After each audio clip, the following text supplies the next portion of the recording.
Alright, the Thunder finally had a good start to a game, and a lot of it was Shea or Dub exploiting Carl in their two-man game with Zay. He was only up a couple times early, but that opened up sprays or swings, so he was primarily in a drop after that, and both of them were consistently eating that space to get downhill to score or to open up shots for the others. It was the same thing with AJ on the rock early in the second, so if it wasn't one of them doing that, it was a run out, and just off their flow offensively, they should have been able to establish a rhythm, but it was the opposite. I don't know what that's about, because whenever they have a bad start, they seem to get going later, and the one time they have a good one, they just can't seem to capitalize on it. They started having turnover issues in the second, then Shea couldn't buy a bucket late in the quarter, so the Knicks got to take control of the game during that stretch, and it didn't get better for them in the third. But the real issue was on the other end, and the only positive was their defensive game plan somewhat working, because the Knicks couldn't exploit Dub on Carl enough. Some of it was the Thunder being quick to collapse when they did dump it inside, and some of it was them either being too slow when he had positioning, or not patient enough to let the play unfold, so the Thunder got away with assigning Zay onto Hart.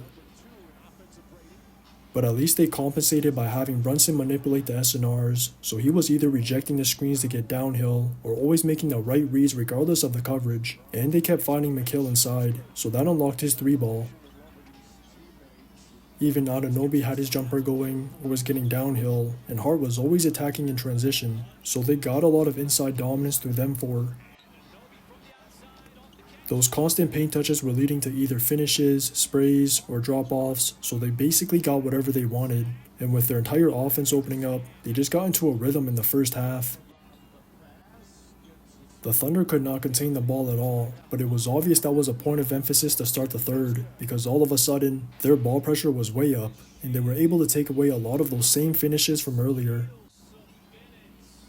Brunson just went ice cold, Carl still struggled to exploit his size advantage, and the only two reasons the Knicks were able to maintain their control was because of some cuts or the whistles from the Thunder's physicality. Some of those came off their O boards, and one of them was because of Zay and Dub fighting for a rebound for some reason.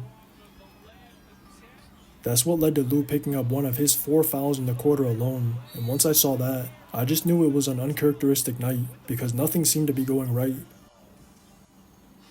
But credit to them for their poise, because their defensive effort eventually paid off in the fourth, and they completely shut out the Knicks without putting them to the line, so if it wasn't a late clock bailout, it was a turnover.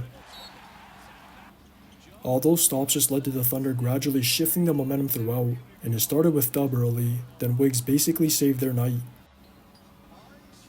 They had a couple crucial low boards, and one of them got him an open look from deep, so that's all it took for him to go on a ridiculous heater.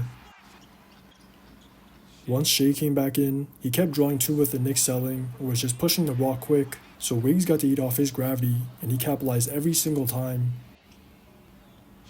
This has to be the best performance of his career so far, and as I said during the offseason, the Thunder got a hell of a steal with his contract. Just watch the tape. Wiggins again.